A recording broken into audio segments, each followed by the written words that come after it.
કૃષિ સહાયના ફોર્મમાં જો કોઈ વ્યક્તિ બાકી હોય તો હજી 5 તારીખ સુધી આ ફોર્મ ભરવાનો કાર્યક્રમ ચાલુ છે. બનતા સુધી તો ગામમાં લગભગ કોઈ બાકી નથી, કારણ કે વીસીએ પૂરતો સપોર્ટ આપ્યો છે. વીસી, ગામના સરપંચ અને તલાટી મંત્રી આ બધાના સાથ અને સહકારથી લગભગ બને ત્યાં સુધી ફોર્મ ભરાઈ ગયા છે.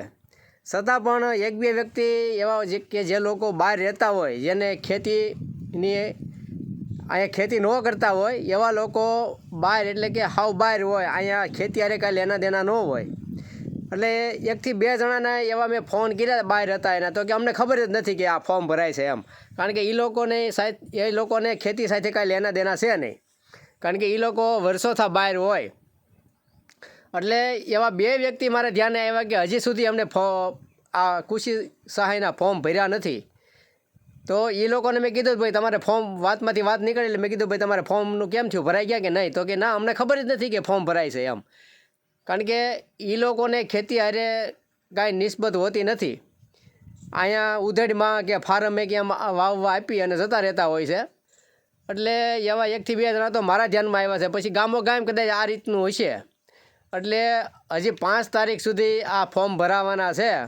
જો કદાચ કોઈ બાકી હોય તો હજી ભરી દેવા, કે આ સહાયથી કોઈ વંચિત ન રહી જાય.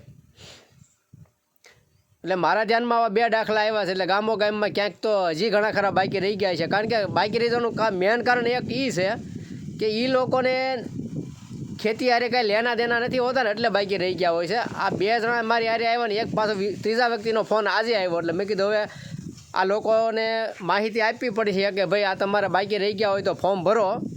કારણ કે એ લોકોને ખેતી હારે કંઈ લેના દેના નથી, એટલે બાકી રહી ગયા છે.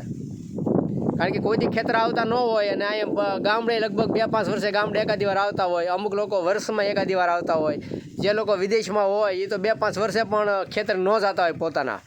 એટલે એવા લોકો હોત ને બાકી છે, તો એ લોકોને ખાસ અપીલ છે કે હજી 5 તારીખ સુધી આ ફોર્મ ભરવાના હોય, 5 ડિસેમ્બર, તો કોઈ બાકી ન રહી જાય.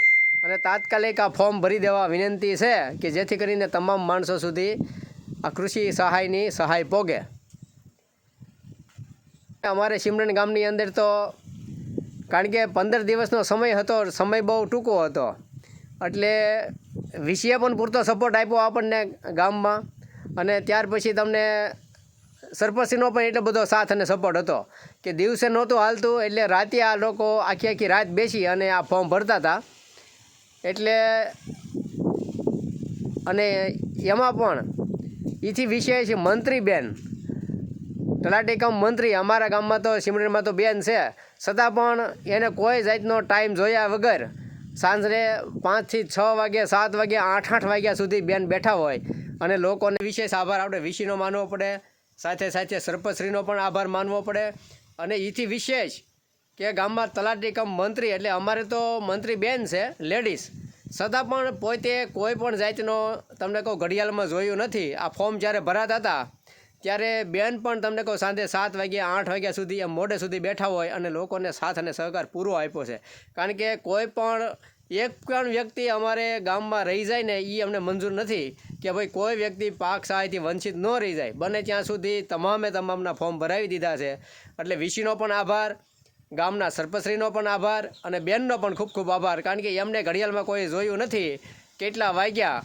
અને વીસી અને સરપંચ તો લગભગ રાતે 2 વાગ્યા 3 વાગ્યા સુધી બેસતા અને ફોર્મ ભરતા. કારણ કે દિવસે તો આ હાલતું નહીં, દિવસે સર્વર ડાઉન આવતું, એટલે હાલતું નહીં. એટલે સાથે આ 3 લોકોનો આપણે આભાર માનીએ, સરપંચશ્રી, વીસી અને તલાટી મંત્રીશ્રીનો ખૂબ ખૂબ આપણે ધન્યવાદ માનવો પડે કે એક પણ વ્યક્તિ રહી ન જાય એની ખાસ તકેદારી રાખી અને ફોર્મ બધાના ભરાવ્યા છે.